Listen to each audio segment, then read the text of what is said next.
This is 5 on your side at 5. Focused on you. Right now, a feeling of relief inside Israel after hundreds of drones were struck down yesterday. A direct attack from Iran was stopped by Israel and its allies. Good evening. I'm Mike Bush. Today, President Biden and Congress are figuring out next steps to try and help Israel without risking widening the regional war. Our report tonight from Tina Kim. President Biden convened world leaders of the G7 after an unprecedented escalation of violence in the Middle East. Stoking fears Israel's 6-month-long war against Hamas will expand. For the first time over decades of enmity, Iran attacked Israel directly from Iranian soil. Retaliation, Iran said, for an Israeli strike on Iran's embassy complex in Syria. Video from Israel Defense Forces shows, officials say, some intercepts of the 300-some missiles and drones Iran launched Saturday. The IDF said 99% of them were brought down. This was an incredible success, really proving Israel's military superiority and, just as critically, their diplomatic superiority, that they have friends in the region. A senior administration official said President Biden told Israeli Prime Minister Benjamin Netanyahu the U.S. considers the night a win, with nothing of, quote, value hit and a single known injury. U.S. sources say Biden also told Netanyahu the U.S. will not participate in any offensive operations against Iran, a revelation slammed by Republican Marco Rubio. Which frankly encourages Iran and Hezbollah, which we haven't even talked about, and the Houthis, and all these other elements that are targeting Israel.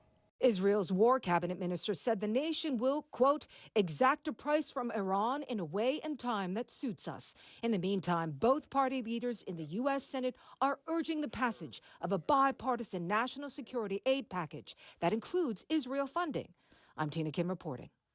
Congresswoman Cori Bush released a statement following the latest attacks. She says in part, quote, I am deeply concerned by the Iranian military's attack on Israel, which comes in response to the Israeli military's attack on the Iranian embassy in Syria. Senator Josh Hawley also reacted to Iran's attack on Israel. He took to social media to say, quote, now more than ever, America must stand unequivocally with Israel.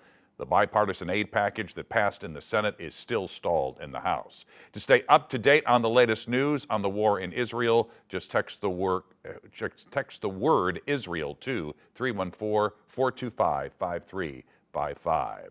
Well, it was a beautiful day in the bi-state. Today, the Chain of Rocks Park had its grand opening party. It was a nice day for that celebration, with temperatures reaching the mid-80s this afternoon.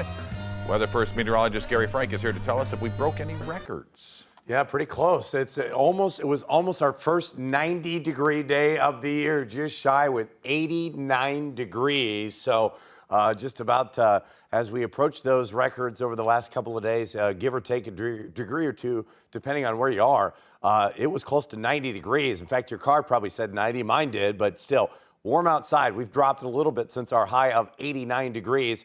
With 87 right now, 86 in Farmington, mid-80s still at this hour. And it's very warm. This was the warmest day we've had in quite some time, as we have clear skies and that warmer flow out of the southwest. But that's still the storm that we're watching so far as it works its way toward Utah, the Great Basin.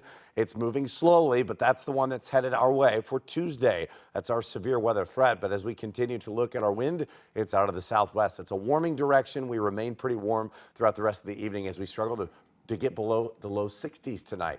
But the week ahead, the warmer conditions remain. To start, we have severe weather potential and another cool down. So we're not stuck in the near 90-degree readings just yet. We'll monitor that, talk about the record chase over the next couple of days, and that severe weather threat in more detail. Police are still working to learn more about a deadly shooting in the Greater Ville neighborhood. Officers found a man dead inside a car Saturday afternoon near the intersection of Page and Sarah. He was rushed to the hospital where he died. We still don't know his identity. We're working on that. Anyone with information is urged to call Crime Stoppers at 866-371-TIPS. A vacant home in Hyde Park went up in flames this morning. Crews responded to the building on North 21st Street around 8 a.m. Fire Captain Calvin Stewart tells us around 40 firefighters responded. No one was injured. The St. Louis Fire Department says most of the homes around the building are also vacant. Right now, business has been booming for a small diner in Hazelwood. Just days ago, things were really slow for the restaurant. But 5 on Your Side's Travis Cummings shows us how another business stepped in to help turn things around. A packed house and a lot of empty plates. It's great. Awesome. Coffee? Sean Bonin and his small crew at JoJo's on Howdershell Road in Hazelwood are happy to see such a big crowd. Okay, I never imagined myself in this situation. It's kind of dream of us. Just days ago, the foot traffic at the North County Mom and Pop was nowhere near this. They've been open for 12 years. Yeah, after COVID, we got a big, sluggish business. So we lost our crew. Bob Manicky, who owns Man Meat, knows the feeling. I had nothing when I started my restaurant. I felt that loneliness, like I got to do something. Well, social media is like our backbone. Manicky learned of the slow business at JoJo's when he stopped by for a small ask to Bonin for a community fundraiser. I was like, no, I don't have anything to give. He goes, you want to buy a diner? I'm like, oh man, that hit me. Like, man, this guy's sitting here with his door open and not one person here sitting down. Bob took out his phone and snapped a picture of the menu and put it on social media. And within half an hour, the likes, comments started flowing in and customers started bursting through those doors. I went back in the kitchen, his griddle's full of food. He turned on me and he's like, Bob, what have you done to me? I was like, sorry, not sorry. Guys, anything else over here? Bonin hasn't stopped moving since. I'm jumping around like a head of chicken. We weren't sure we were going to be able to get in today because Florissant just came out, and we're so proud to live here. And this place was great. I'm definitely coming back. A good deed and a matter of days. How's your bacon?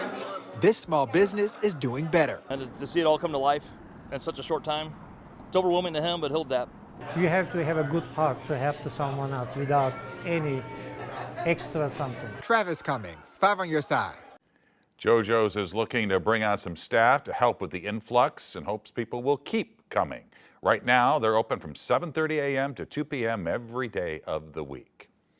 Well, the Missouri Senate has advanced a bill expanding the state's school choice program along with other education reforms. You may be familiar with Missouri Scholars, which provides tax credit-funded scholarships to low-income students in certain regions. This bill would raise the program cap from $50 million to $75 million a year and remove some geographic barriers. The senator who wrote the bill joined political editor Mark Maxwell on this week's episode of The Record. He says school choice would be a good move forward for Missouri students. If you look at school choice and everywhere it's been tried, the vast majority of studies show that academic outcomes improve for both the kids in the public school and the kids in the program. And so this is good for parents to provide options for parents. It's good for students. And so that's one reason why I support school choice. You can catch that full conversation on this week's episode of The Record. It airs tonight after Sports Plus. A church meets virtually today after a truck crashed into its chapel. How the congregation is looking to the future. Plus, she's almost 90 years old and still working for H&R Block, what she says about her love for numbers.